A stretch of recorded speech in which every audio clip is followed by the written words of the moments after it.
mind the self-driving car. Came out one night and had to get in them too. Something driving, the seat got shaking it. And they couldn't stop him. Because he was asleep for long. He just kept going. We're ready to go. He was at his seat. I'm here to tell you, I want to do the driving. I don't mind the self-driving car. I want to test the third. Why, yeah.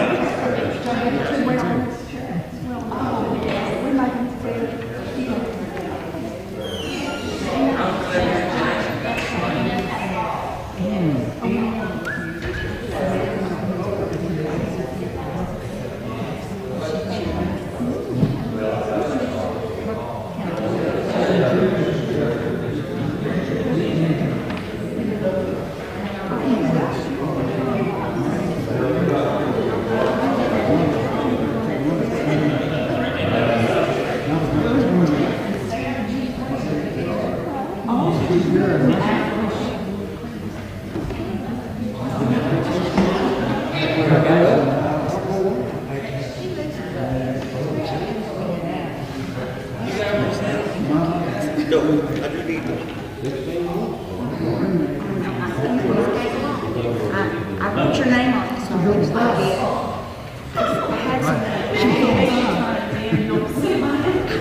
had so many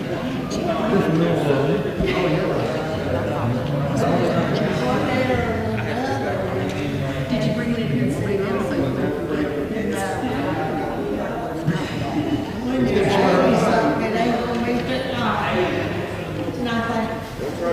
Okay, I got 7 o'clock.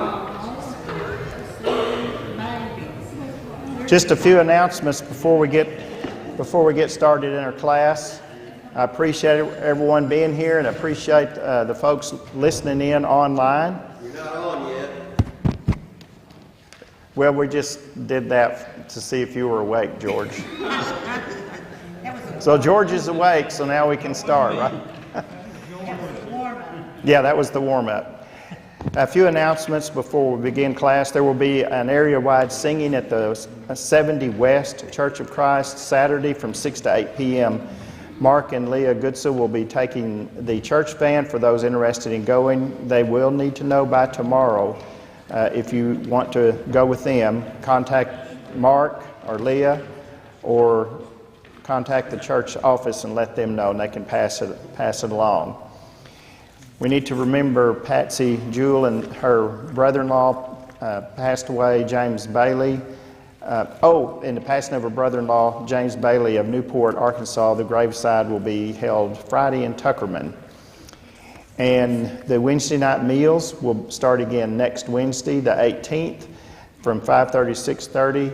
And breakfast is on the menu this month, $5 a head or $10 per family. And guests, of course, are free. And my mother is at home and improving, doing well, having therapy at home, and she's doing well. And I appreciate those that have asked about her and checked on her. I appreciate that very much. She's lucky that it wasn't worse, so we're thankful for that. Remember, I will be watching the YouTube channel for if anybody has comments or questions that come through, so I'll be periodically checking that. And for those that are listening online, there's a little bit of a delay, maybe 30, 40 seconds before I see your questions. So I promise I'm really not trying to ignore you if you don't get a response from me right away. And so in Philippians, we've stopped at Philippians chapter 2, verses 17 and 18. Remember, Paul had been talking about unity and griping and grumbling and all those kind of things that are important for a church to be, a congregation to be successful and the Lord's church to be successful, and how that Jesus had pointed out that the way that we act and the way that we treat each other, the world is going to see that, and it affirms that we are Christian by the way we act, and we talked through that. And Paul, previous to this, had also, thank you there, Tommy, considered the fact that he's in prison and he may not get out alive. And he talked through that a little bit with the Philippians, that he felt like he needed to stay in order to complete his work with them and to continue that work, and he felt like that he would. And so in verse 17, he acknowledges again that he knows it's not up to him. But he does continue to want to stay and work with the Philippians. And so in verse 17 and 18, he says, even if I am being poured out as a drink offering upon the sacrifice and service of your faith, I rejoice and share my joy with you all. You too, I urge you, rejoice in the same way and share your joy with me. Again, Paul's positive attitude through this. He talks a lot about joy and rejoicing and sharing that and building one another up and encouraging one another. This is a very positive letter, and you can see that, and that Paul thought a lot of this congregation, and he spent some time encouraging them. It's interesting, he says, if I am being poured out as a drink offering. And those of you who are students of the Old Testament know that drink offering was an offering of the Old Testament. And he's comparing his life that he may be an offering. It's interesting, Paul's in prison. Nero is Caesar at this time, and things are going to deteriorate for Christians. Nero's going to just go off the deep end, blame the Christians for Rome burning because he needed a scapegoat. And about 3-4 years later, he finds he's going to find, about 3 or 4 years after he gets out of prison, really probably less than that, the attitude of the world has changed. Nero's upset. He's gone crazy. He's crazy. Let's just face it. The man, he went crazy. Paul's back in prison, and as he writes 2 Timothy, he doesn't say if, he says, I am already being poured out as a drink offering. He knows his time is close. And so he uses the same language except for if. To the Philippians, he says if. To Timothy, when he's in prison for the second time and knows that he's approaching death, he says, I'm already being poured out. He knows. But even with all this going on, being in prison, it would be, if I found myself in prison, it'd be hard for me to have a very positive attitude. I would not. But Paul stays very positive. So what's the difference here? Why does Paul have a positive attitude in prison when the normal circumstances of one finding oneself in prison, we would not have a positive attitude? What's the difference? Because he knows he believes in God. He knows he believes in God, but more than that even. The reason he's in prison. The reason he's there is because of his faith. And big difference. If one is a criminal, one may not want to admit it publicly, but one knows what they did to find themselves there. Paul knows that it's simply because of his preaching. And if you remember, all this started in Jerusalem. They thought he took a Gentile into the temple, which he did not. He ended up being in prison in Caesarea for 2 years, appealed to Caesar, so he's in Rome waiting for his appeal to Caesar, and that's how he ended up there. But he tells the Philippians to rejoice and share their joy. And he's done that in other places. And to the Thessalonians, he did that also. He told them to be encouraged. So here in today's lesson, we'll start in verse 19. We'll head towards verse 30. We'll see how far we get. So last week, he talked about working out our own salvation with fear and trembling. We talked about that, and not to have an attitude of grumbling and disputing, and for us as Christians and the Philippians as Christians to be blameless and innocent, and that was the way we were supposed to be. And he described his world as crooked and perverse. So this week, Paul is really in a very positive attitude as he talks about Timothy and Epaphroditus. And so those really are who we're going to talk about tonight. So verses 19 through 24. But I hope in the Lord Jesus to send Timothy to you shortly, so that I also may be encouraged when I learn of your condition. For I have no one else of kindred spirit who will genuinely be concerned for your welfare. For they all seek after their own interest, not those of Christ Jesus. But you know of his proven worth, that he served with me in the furtherance of the gospel like a child serving his father. Therefore I hope to send him immediately as soon as I see how things go with me. And I trust in the Lord that I myself will also be coming shortly. I've already said he's in prison. He says he has hope in the Lord Jesus. What is this hope? Is he hoping he's going to get out? Is he hoping to be able to send Timothy? What do you think this hope that he has in Lord Jesus? Or is this all personal for him? Or does he have hopes that he'll be able to send Timothy to encourage what do you think? I think he's going to send Timothy, but he also realizes the charges against him won't hold up before Caesar. If it was a legitimate court, right? Yes. And so far it's been legitimate. I mean, even the Roman people that had him, Felix and who's the other one? Felix, someone else? Pardon? Festus, yes. They knew he needed to be turned loose, but Paul had appealed Caesar, so as he said, to Caesar he'll go. So yes, at this time it is legitimate. And so anyway, let's see what we got going here.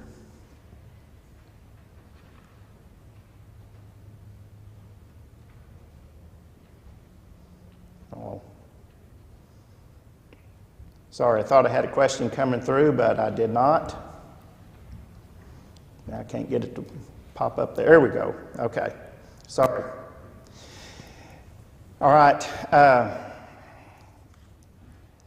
So, got my thoughts interrupted. So, if the Lord wills, should that be the way we always live in whatever we do, if the Lord wills? Isn't that what James says? If the Lord wills, we'll do this. If the Lord wills, we'll do that.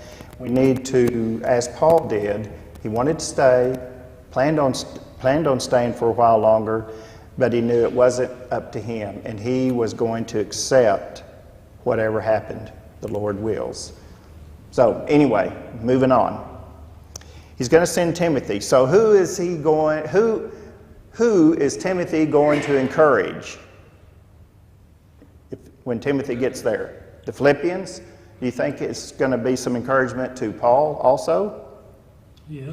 Yeah, I think so. He's going to hear about how well they're doing, and the Philippians have already sent a gift to him, financial support through Epaphroditus, and so I think he's looking for encouragement for him and the Philippians. So anyway, Timothy's been used as an emissary before to the Thessalonians in 1 Thessalonians 3:2, he said he sent Timothy to strengthen and encourage them, the Thessalonican church. And then in 1 Corinthians 16, he talks about Timothy. Here it did come through. Coming through from Chad, he said he wants to send Timothy for two reasons. He knows he cannot at that time go himself. Exactly right. And he greatly trusts Timothy, which gave him great comfort that they will be taken care of as well. Exactly. I totally agree, Chad. I appreciate that your comment coming through there. So I've kind of battled back and forth with myself on this, and I'm not sure that I really believe that Paul thought he was going to get out. As you read these verses, do you believe that Paul really feels like he's going to get out? Yeah. Well, okay. Bill, and then who? Tim, did you have something, or was that George? No, okay. Bill. I thought he still had hope. He had hope. For sure. Okay, George. Well, it's the very thing that he's already thinking about. Once I get out of here, I've already got plans. Yes. Of course, Paul was he was always thinking ahead anyway, wasn't he? And the thing about it was he trusted Timothy to give him the real picture. A lot of times we send someone to go get some information. There's some people we kind of trust what they say, but then there's other people, we'll get the real picture. You mean there are people out there that might come back and tell the boss what he wants to hear? Exactly. You're serious. Yes. Yes, exactly. And so you got to really trust the guy you send to tell you the truth. And sometimes bosses don't want to hear the truth, right? Melba, did you have something? Verse 20, it says, "For I have no man like-minded who will naturally care for your state." And that's saying he's like me. Yes. When he says, what was the phrase he used? Like-minded? I mean, it's like I'm sending me. Yeah. All right, very good. We'll keep moving on here. So now we're going to talk about Epaphroditus, and this will probably slow down a little bit here because there's several things I want to talk about in this particular paragraph. 25 through 30. "I thought it necessary to send to you Epaphroditus, my brother and fellow worker and fellow soldier, who is also your messenger and minister of my need, because he was longing for you and was distressed because you had heard that he was sick. For indeed he was sick to the point of death, but God had mercy on him, and not only on him, but also on me, so that I would not have sorrow upon sorrow. Therefore I have sent him all the more eagerly, so that when you see him again you may rejoice, and I may be less concerned about you. Receive him then in the Lord with all joy, and hold men like him in high regard, because he came close to death for the work of Christ, risking his life to complete what was deficient in your service to me." Just as a side note, there's some commenters who believe that Epaphroditus was the one who actually carried this letter to the Philippians, just as a trivia question, I guess you want. But how did he describe Epaphroditus? He described him. How did he describe him? What did he say he was? Brother? Fellow soldier? Fellow worker, laborer? What else? Messenger? And a minister. And a minister. Last but not least, minister. So, From my needs. pardon? He takes care of Paul's needs. Yes. You know, prisons then really you couldn't really say they were 3 square meals and a cot kind of a deal. You got what you got. They may have just thrown some moldy bed through the window, or you had someone bring stuff to you.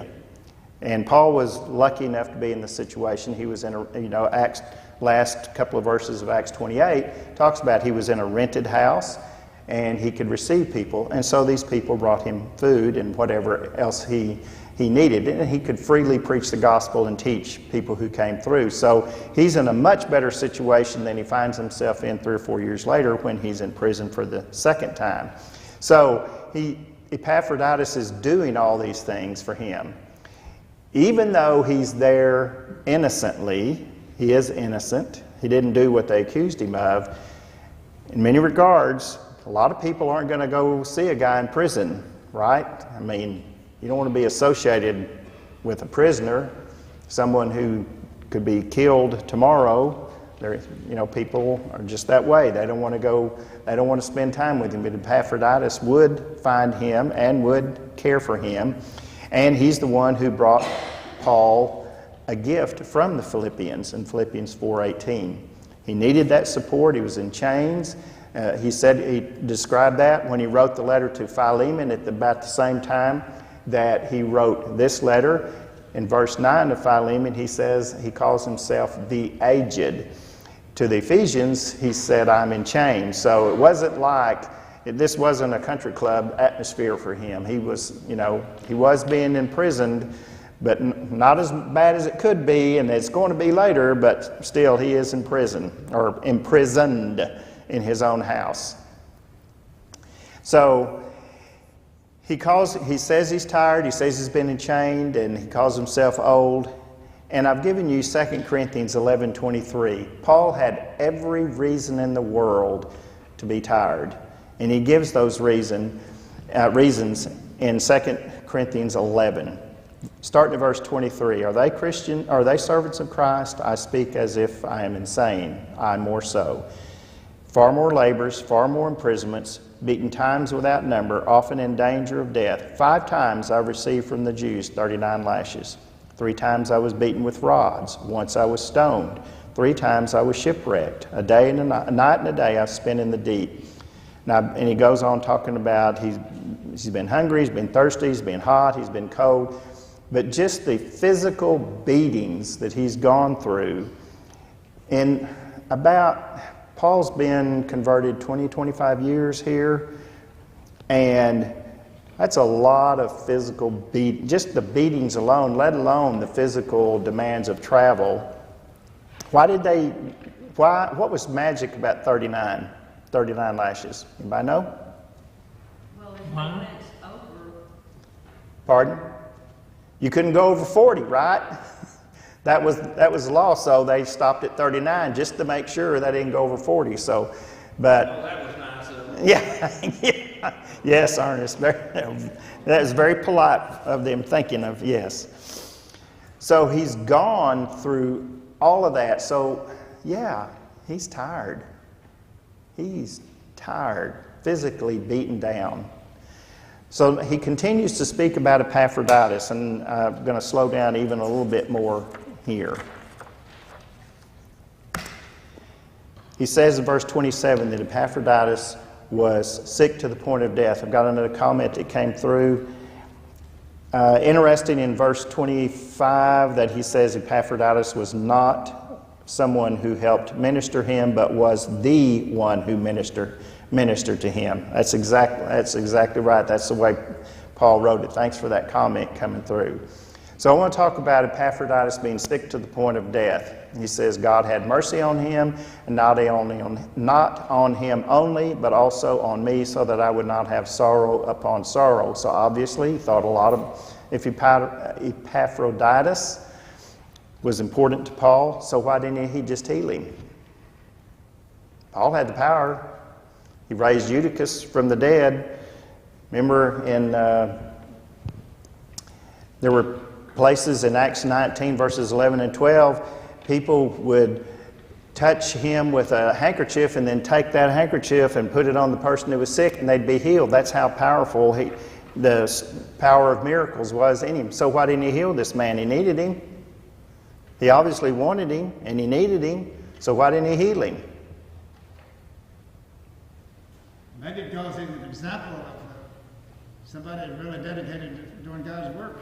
Okay. If he'd have healed him, he wouldn't have been proof that he was that type of fellow. So it shows his faith by allowing him to remain sick. Yeah. Okay. George? Well, and at that point in time, a lot of the word was already in paper. And Paul knew the whole reason for miracles was to establish the truth. And, it wasn't if he wanted to do that, he could just make everybody well if he wanted to. But it wasn't in light of a reason to. Okay. it wasn't Good. for a selfish reason. I guess maybe if he did it, he could have healed himself, I suppose. All the apostles had that power, but they all died. Right. So if it was a selfish reason, I want him, I need him, he could have healed him. Maybe that's why he did. Very good point. There were 2 others that Trophimus, remember, he told Timothy, he says, I left him in Miletus sick. Paul's in prison to die. He could certainly used him then, but he left him there. And what did he tell Timothy to do for his stomach ailments? Take a little wine for your frequent ailments. Ernest, I'm sorry, I'm not ignoring you. One thing amazes me about Paul, he's not afraid of the Romans because he knows that God's in control. Okay. If he dies, it'll be God's will. And if he lives, it'll be God's will. The Romans, they're not in control. They think they are. Yeah. That's an excellent point for those listening online. Paul knows that he's not in control too, doesn't he? And he knows the Romans aren't in control, that God's going to make the decision about living or dying in this point. Melville, was it you said it would have been for selfish reasons? I think that's a lot of it right there. The miracles were to confirm the word. And I've got a couple of scriptures here. In 2 Corinthians 12, verse 12, Paul wrote that the signs of a true apostle were performed among you, the miracles. Mark 16 and 20, he says, Mark wrote, and they went out and preached everywhere while the Lord worked with them and confirmed the word by the signs that followed. And in Hebrews 2, verses 3 and 4, it says, after it was at first spoken through the Lord, it was confirmed to us by those who heard, testifying with them both by signs and wonders and by various miracles and gifts of the Holy Spirit. So, got a couple of comments here online I need to share with you guys. I wonder if Paul did not heal him because he felt it might be selfish. That's right, we've also said that here. And he left it in God's hands. Healing often was for the purpose of providing proof of the teaching. Absolutely. Random healings of friends might not have had that purpose or result. I like the way that's worded, random healings of friends. You be my friend and I'll take care you be my friend and I'll take care of you is not going to go over so well. It's going to be misusing the power, is it not? So, here's my question. If they used the miracles to confirm the word, we know that at some point these miracles stopped. And I think someone said, was it you, George, that there was already written copies of these letters circulating? And I slipped my mind. In one place he said, you need to send this letter to this other congregation and get the letter that I wrote to them. And so they were copying and sharing these letters. So the New Testament canon is being formed at this time. So, how do we confirm the Word today? Let's talk about that for a little bit. And I bring this up because from the beginning of time, what did the serpent say to Eve? You were sure that died. Before that, what did you say, Ernest? He said, did God say you would... Did God really say that? That's the question right there. Did God really say that? That has continued all the way up until today. Did people question, is that really what it says? So how do we confirm the Word today? How do we prove? You know, we walk by faith, yes, not by sight. 2 Corinthians 5. But when we are discussing with worldly people, and if they don't believe in Jesus, when we're teaching someone, we have to start where they are, correct? If we can't talk about heaven if they don't even believe in Jesus. There's no point talking about heaven because they don't believe in Jesus who talked about a place for us to go to. If they don't believe in Jesus, in the Word, we have to start there. So how are we going to get someone who doesn't believe in the Word? How are we going to confirm the Word to them? George. It's by our actions of what we say and do and how our hope that it's going to be, that where we're going. And we talked about that a couple of weeks ago, and you said you were watching in that Jesus told his disciples, how you act, I'm paraphrasing, that's how the world's going to know. That's one thing, by our actions, if we say it or do it. Both. Well, both, yes. But let's go even more into it than that. I want to think about this as testimony, as you got to prove this in a legal sense. What do you do in a legal sense when you got to prove something? Larry? I can't answer that question. But in one sense, Tommy, we don't have to confirm it. God confirms it. It's our job to plant and water. God will provide the increase. If the seed falls on good soil, it's going to grow. True. And I totally agree with you, because Paul said that, didn't he? Who watered and who planted, but who gave the increase? God did. And that's true. And, you know, we've talked about this before. We don't know why one person believes and another person doesn't. They both heard the same thing. Ernest? And then Tim? If you don't believe there's a Bible, but there's certain proofs in the Bible. The Bible said the earth was round before anybody ever knew.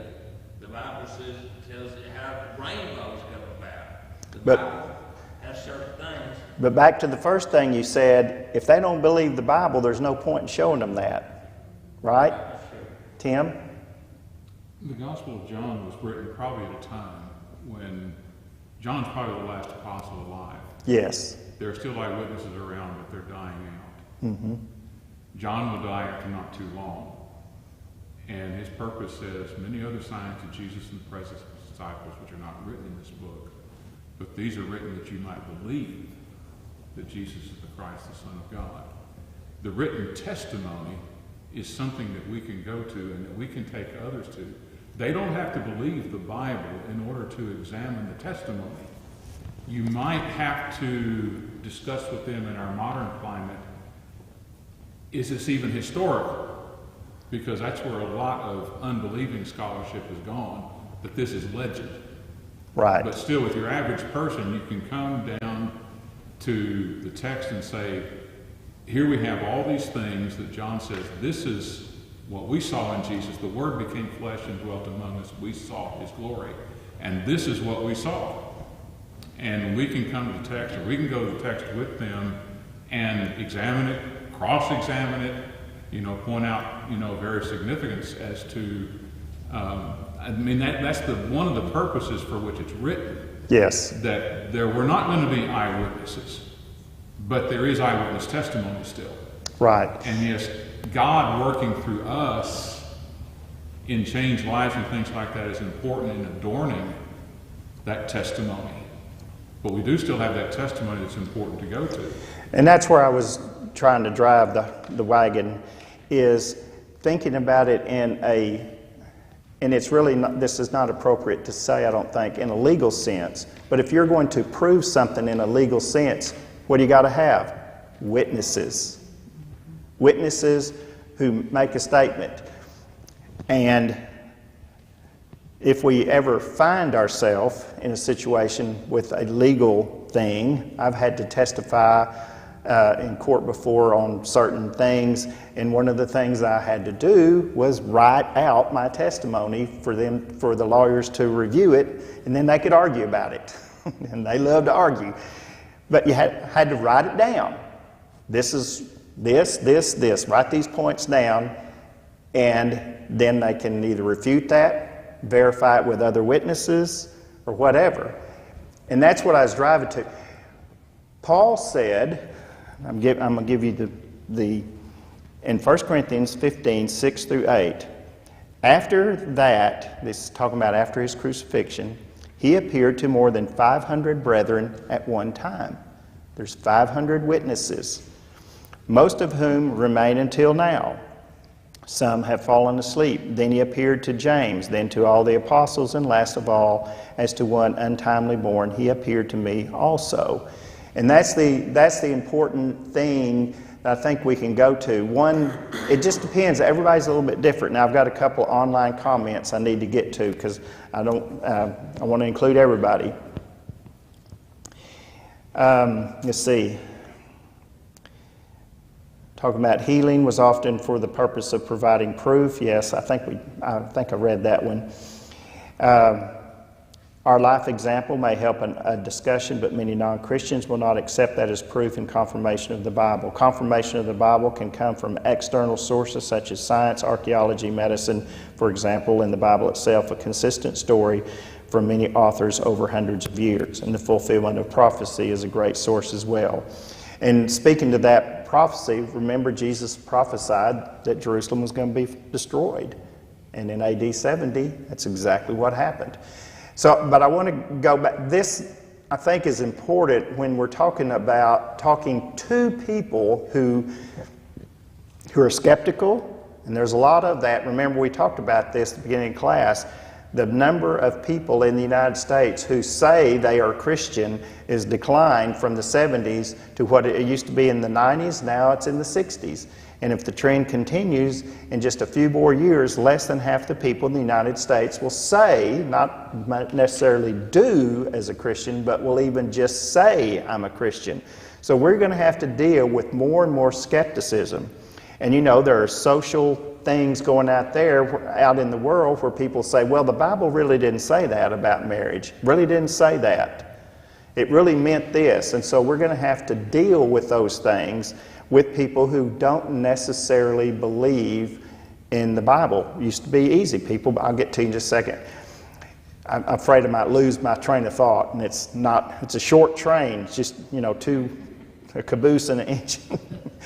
But as people get more and more skeptical of the Bible, we're going to have to move towards more basic stuff to just get them to believe in the Bible. Used to, everybody believed. Okay, Melba, what were you going to say? I was just going to ask, how do you get past when someone wants to talk about, well, the Bible's been translated so many times, and you're using a Bible that's got a name of king on it, and that type of thing. I don't really know how to get past that very well. Well, that's an excellent question, and it's something that we have to deal with. Used to be the King James Version was the predominant translation that people used. I personally don't think it's a good translation to use because people don't talk like that anymore. They don't use that kind of language. I speak the King's English. I Yeah. understand. I think most people do understand. Right. New American Standard is by far accepted as the most accurate translation, and they go back to as far back as they can go with documents and scrolls and that kind of stuff. You just have, part of it is what kind of soil is their heart? Are they willing to accept some things? But as far as, you know, Bible translations, the oldest complete translation of the Old and New Testament, the oldest one in existence, was put together from a text, and it's dated at about 1000 AD. So that's well after, but that's a complete text. And interestingly, did I say that right? Or most interesting, that book is found in Russia, in St. Petersburg, in their library. And we ain't gonna get to see it, more than likely.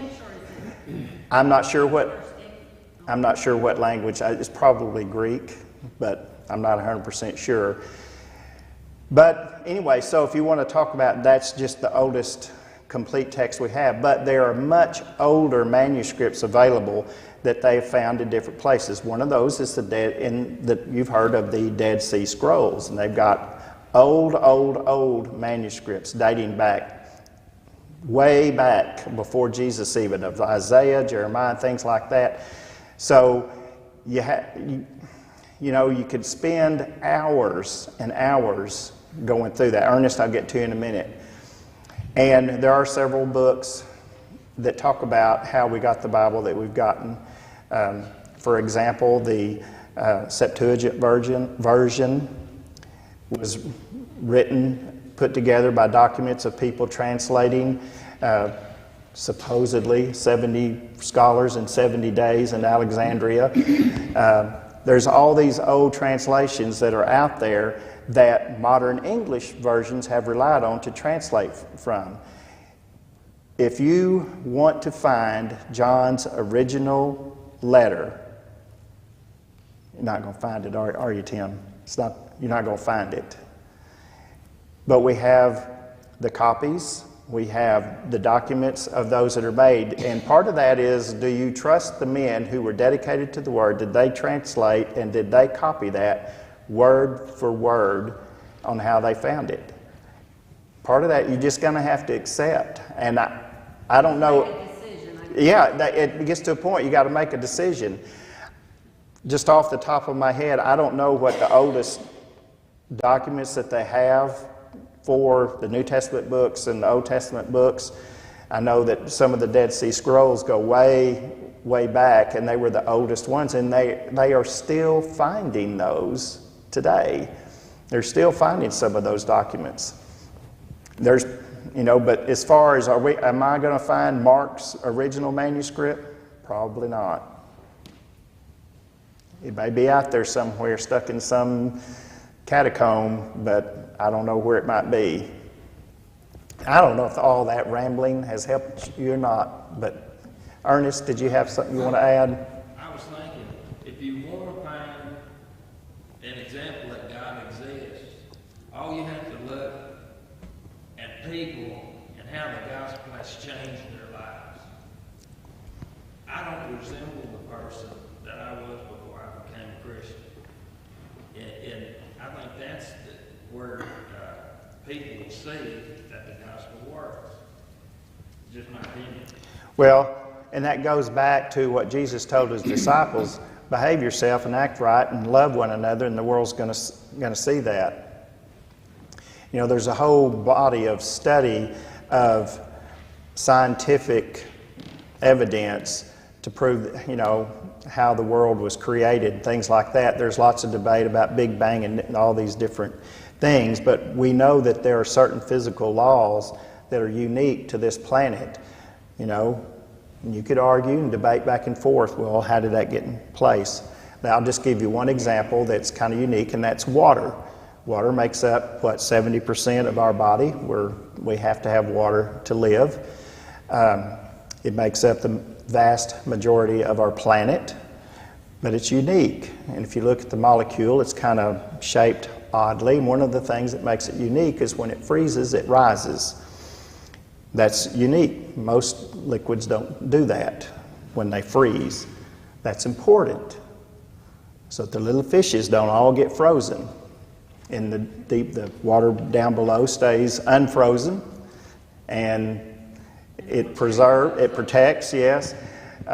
It also, because it expands as it gets down to like 4 degrees centigrade, it starts getting heavier, and then when it goes below 4 degrees centigrade, it starts rising to the top, and that's important in the way that life exists on this earth. That's just one example.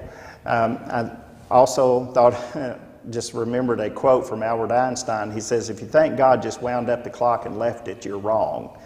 And that was his opinion on that. So some of it is walking by faith, isn't it?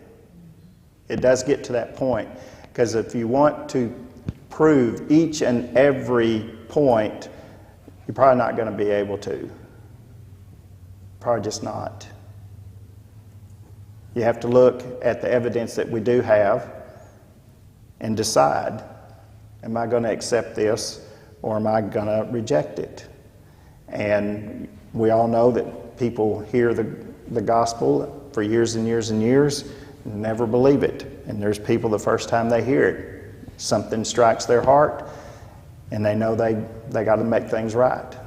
And I cannot explain why that happens with each individual. Everybody's different.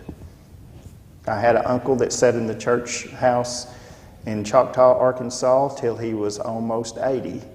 Never did obey the gospel until one day he called his sister and says, we've been putting this off long enough, meet me at the church house.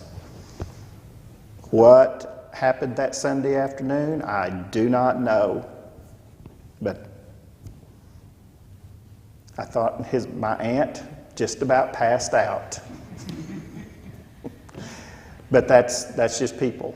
Any other comments? You're not Ernest, you're Charles. I'm Charles. The question was about the different versions. I think most major versions that we've studied has basically the same message. And there is some that will lead you astray, but there's not very many. We talk about NIV, the King James Version, all these versions that we're familiar with. I think they have basically the same message. I think it's good to study each one, but I don't think any of them you lose your soul over. Well, and that really kind of leads to the consistency thing. You got lots of people looking at documents and they're coming up with a very similar, there's the New English that Sean uses a lot. It's very accurate translation. The Old American Standard of 1901 was it's just antiquated based on the English language. I use the New American Standard that is the 2020 edition, because they find documents all the time, find things that but when you compare the 1901 version of the American Standard Version and the 2020 version that I use today, the differences, they're just not there. It's the consistency. It's just the language has changed somewhat, and so there's different words used today that weren't used back in 1901. So anyway, these are things that we really do have to consider. And Melba, I think it's really important to think about those things, because as we talk to people, we have to know where they're coming from. And we have to consider their thought process and how they got to the point that they got. And I think your question is extremely important and important for us to think about. We can't just say, well, John 3:16, and they go, pfft. Some people just, they're not going to buy it. They're just not. All righty. We'll kind of wrap things up.